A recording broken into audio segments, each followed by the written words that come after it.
Well, April is National Pest Management Month, and with warmer weather, there are certain things you can and should do around the house to pest-proof it. Home improvement expert Bob Vila joins us live by satellite this morning from New York City. Bob, it's great to see you. Good to be with you, Jessica. We have a lot of questions here in Richmond because we have a lot of bugs, and it's a time of year we need to kind of take action, but there are a lot of other creepy crawlies and critters coming out this time of year. Yeah, no, I love Richmond. You know, we were down there years ago when you were restoring the governor's mansion, so I have a warm spot for Richmond. But you're right, it's the time of year when they're swarming, and a lot of these critters are interested in eating you out of house and home. So it's a good time to take a very close look at your house, at the foundation and the siding, to make sure that you're not full of little gaping holes that will allow them all to get in. So make sure you're plugging those things up. And, you know, by the time you see damage or see the bugs and things around, is it too late?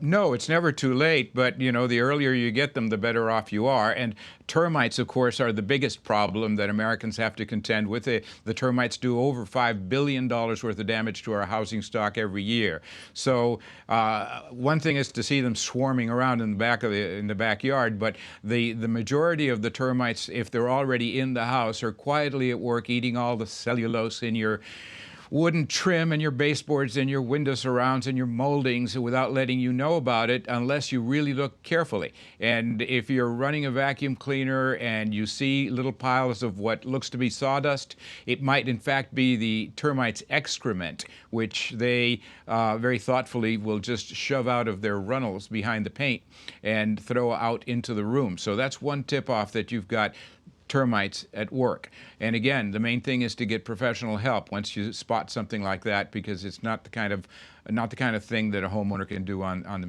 their own. No, now I have the creepy crawlies thinking about that, but you mentioned plugging those gaping holes and looking for openings. That's one thing, and keeping our eyes open for termites. What are some other tips, especially in Richmond? We're dealing a lot with mosquitoes, of course, and keeping them at bay.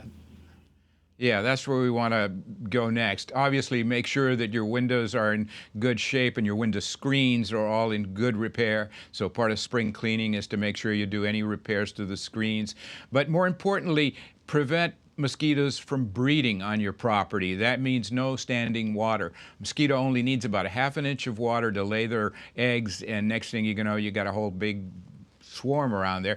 And of course, now with some of these mosquito-borne diseases like the Zika virus, we have a lot to be afraid of, especially young families. So again, the key thing is to prevent the mosquitoes from breeding in your area by not having any standing water, and then take the necessary precautions of wearing long sleeves and long trousers and wearing a repellent that contains at least 20% DEET. You can come to the pestworld.org website where you can get a lot more information about all of these different things, and you can also get referrals to pest management experts in your area that can help you figure out how to deal with the problems. And again, some of these problems require, pesticides and other products that are not exactly user-friendly. So you want to be very well educated before you start doing that. Well, Bob, that's some great insight. We have a lot of professionals in our area that can certainly help us. Thanks for taking time this morning.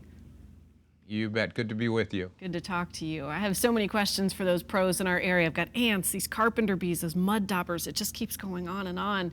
Stay tuned. Virginia This Morning returns right after this break.